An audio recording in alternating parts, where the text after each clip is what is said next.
Hello, नमस्कार साथियों। एक बार फिर आप लोगों का स्वागत है मेरे इस यूट्यूब चैनल में। आज के इस वीडियो में हम लोग देखेंगे बिहार डीएलएड एंट्रेंस एग्ज़ाम 2025 से संबंधित जीके जीएस के कुछ महत्वपूर्ण प्रश्नों को। तो बिना देरी किए हुए चलते हैं आज के पहले प्रश्न की ओर। आज का पहला प्रश्न है साथियों, भारत में योजना आयोग का गठन कब हुआ था? तो इसका सही उत्तर होगा साथियों 15 मार्च 1950 को। साथियों, भारत में 15 मार्च 1950 को योजना आयोग का गठन हुआ था। योजना आयोग के अध्यक्ष भारत के प्रधानमंत्री होते थे। इसे भी आप लोग ज़रूर याद रखेंगे साथियों। हमारा अगला प्रश्न है प्रश्न नंबर 2। प्रश्न नंबर 2 कह रहा है, कृषि का विकास करना किस पंचवर्षीय योजना का मुख्य उद्देश्य था?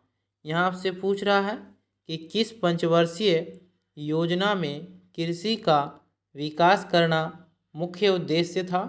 ऑप्शन ए है पहली, ऑप्शन बी है दूसरी, ऑप्शन नंबर सी है तीसरी और ऑप्शन नंबर डी है पांचवी।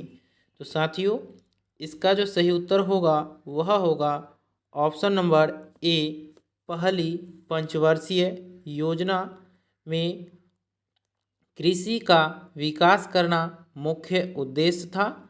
पहली पंचवर्षीय योजना का जो कार्यकाल था वह 1951 से 1956 तक था।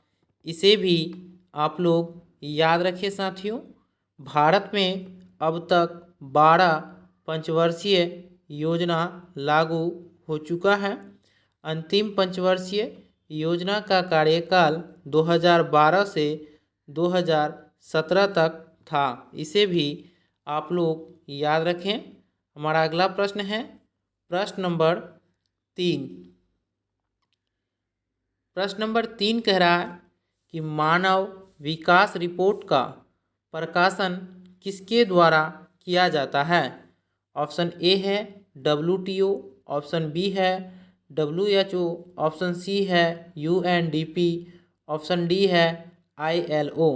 तो साथियों, इस प्रश्न का सही उत्तर होगा कि मानव विकास रिपोर्ट का प्रकाशन UNDP द्वारा किया जाता है। इसे भी आप लोग ज़रूर याद रखें। इस तरह के ही प्रश्न साथियों आप लोगों को बिहार डीएलएड एंट्रेंस एग्ज़ाम में पूछे जाएंगे। तो साथियों, आप लोग वीडियो के अंत तक ज़रूर बने रहें ताकि आप लोगों को ज़्यादा से ज़्यादा फायदा हो सके। हमारा अगला प्रश्न है प्रश्न नंबर 4। प्रश्न नंबर 4 कह रहा है कि टका किस देश की मुद्रा है? तो साथियों, इसका सही उत्तर होगा बांग्लादेश। बांग्लादेश की जो मुद्रा है उसका नाम टका है साथियों। तो प्रश्न नंबर 4 का सही उत्तर होगा ऑप्शन नंबर सी, बांग्लादेश की राजधानी ढाका है। इसे भी आप लोग याद रखेंगे कि बांग्लादेश की राजधानी ढाका है एवं उसकी मुद्रा जो है वह टका है। इसे आप लोग ज़रूर याद रखेंगे। हमारा अगला प्रश्न है प्रश्न नंबर 5। प्रश्न नंबर 5 है कि राज्यपाल की नियुक्ति कौन करता है? ऑप्शन ए है राष्ट्रपति, ऑप्शन बी प्रधानमंत्री, ऑप्शन सी मुख्यमंत्री, ऑप्शन डी उपराष्ट्रपति। तो इसका जो सही उत्तर होगा वह होगा राष्ट्रपति। भारत के साथियों, राज्यपाल की नियुक्ति जो करता है वह राष्ट्रपति होता है। इसलिए 5 नंबर प्रश्न का सही उत्तर होता है ऑप्शन नंबर ए, भारत राज्य की राज्यपाल की नियुक्ति राष्ट्रपति के द्वारा किया जाता है। हमारा अगला प्रश्न है प्रश्न नंबर 6। प्रश्न नंबर 6 कह रहा है कि भारतीय राष्ट्रीय कांग्रेस की स्थापना कब हुई थी? तो इसका सही उत्तर होगा वर्ष 1885 को भारतीय राष्ट्रीय कांग्रेस की स्थापना बम्बई में हुआ था। इसे आप लोग जरूर याद रखेंगे। इसके प्रथम अध्यक्ष वोमेश चंद्र बनर्जी थे। इसे भी आप लोग ध्यान देंगे साथियों कि भारतीय राष्ट्रीय कांग्रेस की स्थापना वर्ष 1885 में बम्बई में हुआ था तथा इसके अध्यक्ष वोमेश चंद्र बनर्जी थे। चलते हैं प्रश्न नंबर 7 की ओर। प्रश्न नंबर 7 है कि विश्व में सर्वप्रथम मुद्रण की शुरुआत कहाँ हुई थी? तो इस प्रश्न का सही उत्तर होगा चीन में। विश्व में सर्वप्रथम मुद्रण की जो शुरुआत हुई थी वह चीन में हुआ था। इसे आप लोग याद रखें। हमारा अगला प्रश्न है प्रश्न नंबर 8। प्रश्न नंबर 8 कह रहा है कि वल्लभ भाई पटेल को सरदार की उपाधि किस किसान आंदोलन के दौरान दी गई थी? यहाँ आपसे पूछा जा रहा है कि सरदार वल्लभ भाई पटेल को किस किसान आंदोलन के दौरान सरदार की उपाधि दी गई थी? तो इसका सही उत्तर होगा बारदोली। बारदोली की महिलाओं ने ही सरदार वल्लभ भाई पटेल को सरदार की उपाधि दी थी। इसलिए प्रश्न नंबर 8 का सही उत्तर होगा ऑप्शन नंबर सी, बारदोली। चलते हैं साथियों प्रश्न नंबर 9 की ओर। प्रश्न नंबर 9 कह रहा है निम्न में से किसे सीमांत गांधी के नाम से भी जाना जाता है? ऑप्शन ए है लाला हरदयाल, ऑप्शन बी है खान अब्दुल गफ्फार खान, ऑप्शन सी है मौलाना अबुल कलाम आज़ाद, ऑप्शन डी है इनमें से कोई नहीं। तो इस प्रश्न का सही उत्तर होगा साथियों सीमांत गांधी के नाम से खान अब्दुल गफ्फार खान को जाना जाता है। इसलिए प्रश्न नंबर 9 का सही उत्तर होगा option number B, Khan Abdul Ghaffar Khan. चलते हैं साथियों प्रश्न नंबर 10 की ओर। प्रश्न नंबर 10 है कि अजंता की गुफाएं स्थित है। ऑप्शन ए है मध्य प्रदेश में, ऑप्शन नंबर बी है महाराष्ट्र में, ऑप्शन नंबर सी है बिहार में और ऑप्शन डी है उत्तराखंड में।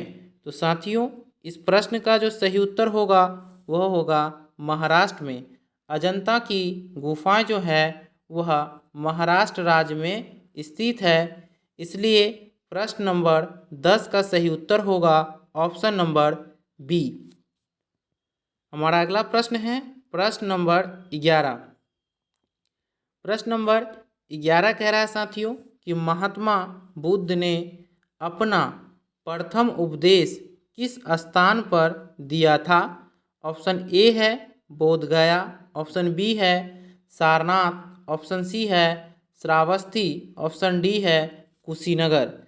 तो साथियों इस प्रश्न का जो सही उत्तर होगा कि महात्मा बुद्ध ने अपना प्रथम उपदेश कहाँ दिया था? तो सारनाथ में दिया था। महात्मा बुद्ध ने अपना प्रथम उपदेश सारनाथ में दिया था। इसलिए प्रश्न नंबर 11 का सही उत्तर होगा ऑप्शन नंबर बी तथा महात्मा बुद्ध को ज्ञान की प्राप्ति बोध गया में हुआ था। इसे भी आप लोग जरूर याद रखेंगे। हमारा अगला प्रश्न है प्रश्न नंबर 12। प्रश्न नंबर 12 कह रहा है कि कोयला का सर्वाधिक उत्पादन होता है पश्चिम बंगाल में, मध्य प्रदेश में, उड़ीसा में या झारखंड में? तो साथियों कोयला का जो है सर्वाधिक उत्पादन जो होता है वह झारखंड राज्य में होता है। झारखंड की राजधानी है रांची। झारखंड जो है 15 नवंबर 2000 ईस्वी को बिहार से अलग होके एक राज्य बना। हमारा अगला प्रश्न है प्रश्न नंबर 13। प्रश्न नंबर 13 कह रहा है शरीर में ऊतकों का निर्माण कैसे होता है? प्रोटीन से, कोशिकाओं से, विटामिन से या वसा से? तो इस प्रश्न का सही उत्तर होगा साथियों कि शरीर में ऊतकों का जो निर्माण होता है वह कोशिकाओं से होता है। इसलिए 13 नंबर प्रश्न का सही उत्तर होगा ऑप्शन नंबर बी, शरीर में ऊतकों का निर्माण कोशिकाओं से होता है। हमारा अगला प्रश्न है प्रश्न नंबर 14। प्रश्न नंबर 14 है साथियों कि सार्क के सदस्य देशों की संख्या कितनी है? तो इसका सही उत्तर होगा 8। सार्क के सदस्य देशों की संख्या साथियों 8 है। सार्क का स्थापना वर्ष 1985 में हुआ था। इसका मुख्यालय काठमांडू में स्थित है। इसे भी आप लोग ध्यान में रखेंगे कि सार्क का मुख्यालय काठमांडू में है तथा इसके सदस्य देशों की संख्या 8 है और इसकी स्थापना वर्ष 1985 में हुआ था। प्रश्न नंबर 15 है कि भारत के प्रथम राष्ट्रपति कौन थे? तो इसका सही उत्तर होगा डॉक्टर राजेंद्र प्रसाद भारत के प्रथम राष्ट्रपति थे साथियों। पंडित जवाहरलाल नेहरू भारत के प्रथम प्रधानमंत्री थे। सरदार पटेल भारत के प्रथम गृह मंत्री थे। इसे भी आप लोग याद रखेंगे। चलते हैं प्रश्न नंबर 16 की ओर। प्रश्न नंबर 16 है कि निम्नलिखित में कोशिका का नियंत्रक कौन है? क्रोमोसोम, प्लाज्मा, केंद्रक या लाइसोसोम? तो इसका सही उत्तर होगा कि कोशिका का जो नियंत्रक है वह केंद्रक है। इसे ध्यान रखेंगे कि कोशिका का नियंत्रक केंद्रक है। इसे ध्यान रखेंगे साथियों। कोशिका का खोज रॉबर्ट हुक ने किया था वर्ष 1665 में। इसे भी आप लोग ध्यान में रखेंगे साथियों। प्रश्न नंबर 17 है। प्रश्न नंबर 17 है साथियों कि विश्व मानवाधिकार दिवस कब मनाया जाता है? इसका सही उत्तर होगा 10 दिसंबर को विश्व मानवाधिकार दिवस मनाया जाता है। 1 दिसंबर को विश्व एड्स दिवस मनाया जाता है। 31 अक्टूबर को राष्ट्रीय एकता दिवस मनाया जाता है। इसे भी आप लोग याद रखेंगे साथियों, क्योंकि दिवस संबंधित 1 या 2 प्रश्न बिहार डीएलएड एंट्रेंस एग्जाम में पूछे जाते हैं। इसलिए विश्व मानवाधिकार दिवस 10 दिसंबर को मनाया जाता है और विश्व एड्स दिवस 1 दिसंबर को मनाया जाता है। 31 अक्टूबर को राष्ट्रीय एकता दिवस मनाया जाता है।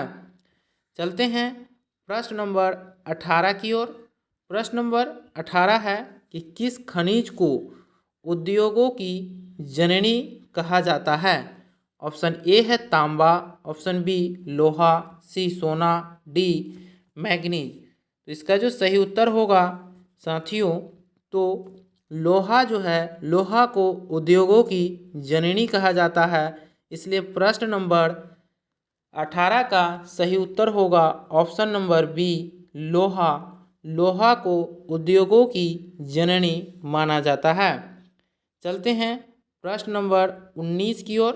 प्रश्न नंबर 19 है कि विश्व की सबसे बड़ी मीठे जल की झील है।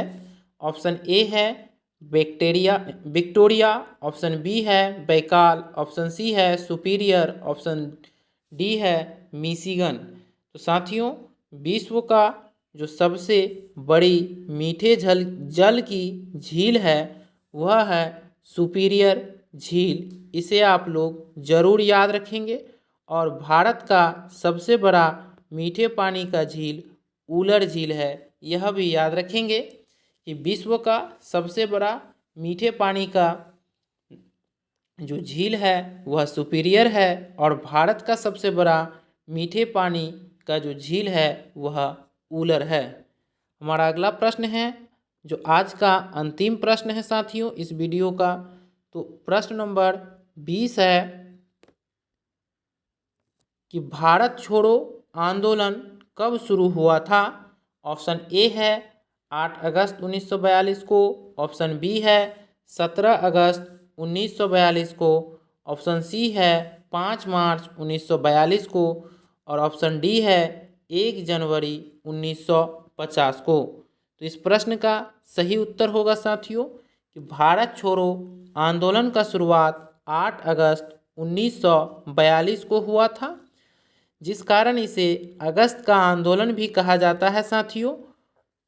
और भारत छोड़ो आंदोलन का नेतृत्व महात्मा गांधी ने किया था साथियों। भारत छोड़ो आंदोलन में ही महात्मा गांधी ने करो या मरो का नारा दिया था। तो धन्यवाद दोस्तों, फिर मिलते हैं अगले वीडियो में, तब तक के लिए जय हिंद।